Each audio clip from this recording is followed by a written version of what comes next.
урод, который... Я не могу ни о чем думать. Я не ем уже, потому что у меня живет племянница в Минске, мы созваниваемся. Она стояла, когда начиналась эта акция, она выходила на Комаровку 2,5 часа, они стояли в очереди, чтобы оставить подпись за Тихановскую. Они подписывались за Бабарита, за все. Она работает около нее, стоят люди, они начальник. Родители ищут своих детей, и они слышат все крики. Я думаю, таких криков у фашистов не было. Как они издеваются. Они ставят мужчин на... Я недавно выступал на 9 мая и говорила речь о том, что все должны уважать Белоруссию, потому что победили фашистов. Но мы их не победили, мы их взрастили. У нас это фашисты, которые убивают наш собственный народ. 7 тысяч сейчас людей в тюрьме. 7 тысяч. У них нету мест. В одной камере, там, где 8 должно быть человек, там 60 человек. Они уже... Живе Беларусь! Живе Беларусь! Здравствуйте. Меня зовут Илья, я из Новокузнецка. То есть просто во дворах,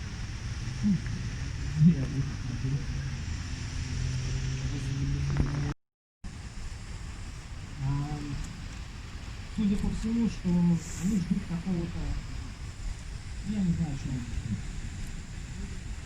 но многие просто увольняются, не выходят на работу, заболевают. Ну, наверное, в данной ситуации это лучшее, что они могут сделать. Вот. И, ну, видите, я рапорт немного не написано. Миром. Вы дали присягу принять и защищать белорусский народ. Вы уничтожаете и унижаете. Если у вас хоть осталось хоть капля разума, здравого смысла, вы должны понимать, что вы не в самой выгодной ситуации, вы отдающих приказ. Уважаемые служащие Беларуси, прекратите кровопролитие мирных граждан. Перестаньте оставить интересы экономики своей присяги. Защищать белорусский народ. Прекратите унижать и уничтожать кормящие вас власть.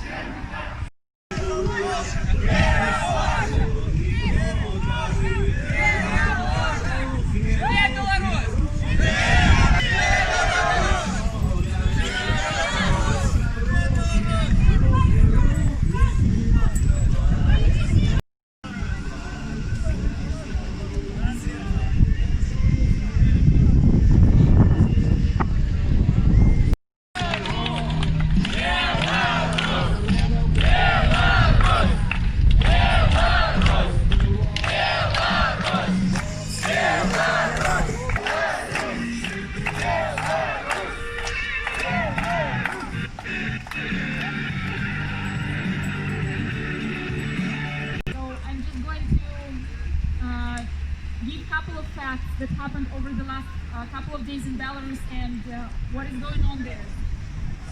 So as you know, there were elections on the 9th of August and Lukashenko failed them. However, he doesn't want to admit it. According to exit polls, Svetlana Tikhanovskaya got up to 80% of election votes. So then people went on the streets to peacefully protest. To brutally suppress peaceful protests in Belarus.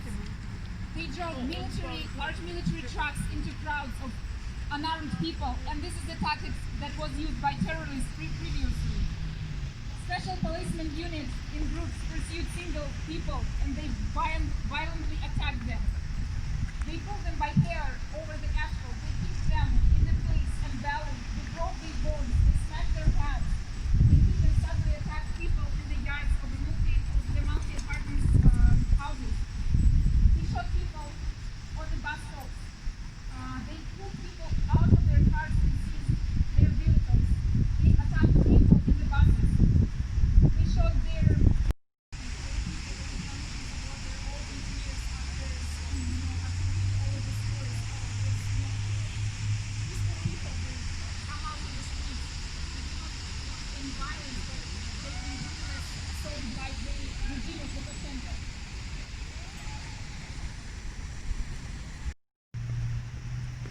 humanitarian way. You know, even during the wartime, Red Cross was, like ambulance was respected, and nobody would do this. And also, policemen in Belarus are all hiding their faces in masks, but Lukashenko does not believe in COVID-19. So they're merely hiding their faces so that people would not recognize who they are, because they might be their neighbors or people who they know, or they might be, we have some information that there might be from other countries, you know, like the paid military groups.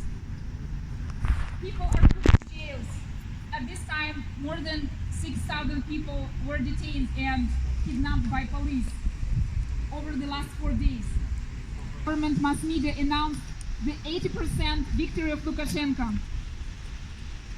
State authorities kept the real election winner, Svetlana, for 7 long hours of intimidation and threatening, and made her record the video where she asked not to resist the police. Then they drove her to the border of Lithuania. Svetlana had to flee Belarus. She recorded another video, disheartened and with the trembling lips. She said she would not want anyone to have a choice that she was made to take. Her husband said people on the streets are drug addicts, and that they are creating street commotions, and that he has not intimidated Svetlana Tikhanovskaya. As you know, Lukashenko is notorious for abducting, blackmailing, holding hostage and murdering his political opponents. As the internet was gradually returned to its work in Belarus, we can see multiple personal stories coming out. And these stories tell how people were raped by police, they were tortured. They were thrown in jail, like in a single jail cell that is only for maybe like 4 to 6 people. About 30 to 50 people were just squashed there into this little room with no food, no water, not enough air to breathe in a cell. There was a story of a lady who was grabbed into the police vehicle. She was beaten by 10 strong policemen. They pulled down her pants, and they said that they would rape her all one by one. There was a story of a diabetic person who was thrown into jail, and her insulin medicines were taken from her by a jail doctor with the words, "We're not going to feed you anyway, so you won't need your medications." There was a video of an injured 5-year-old girl in a car that was violently attacked by this policeman. And she was weeping to her mom, "I do not want to die." We've seen medical reports of different people, and there was one man, and his medical report said you can draw conclusion that he was raped with an unknown object, because all of his organs were damaged. This is what's going on right now in Belarus. And we ask media attention, and we ask media to give voice to those acts of violence. We, as Belarusians of Canada, президентом Светлану Тихановскую. Дай Бог ей здоровья, дай Бог ей сил пережить все. У нее тяжелая сейчас ситуация, у нее муж в тюрьме, в карцере. И что этот режим делает с ним, не ясно никому. Спасибо. И низкий поклон тебе, Светлана. Привет, Беларусь! So we would like to personally thank Svetlana Tikhanovskaya, the president of We're Just Watching TV, and we're not interested in what's going on around. They're coming on the streets, and they would like to make a peaceful protest. And I just wanted to mention one more time that during this protest, there were nothing like violence from the protesters. So all of this brings people all over the world. Я думаю, что мы все выросли на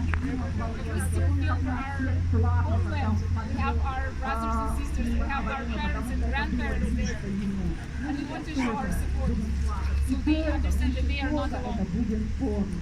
Я надеюсь, мы все надеемся, что это скоро See so закончится. many people here gathered together, Спасибо. Живе all Беларусь! in support of each other. And what does that mean to you guys? To just like I said, to see everyone gather together and so You know, we feel connected Если to вы each other заберетесь very уходить, much мы because, все-таки инвентарь оставим.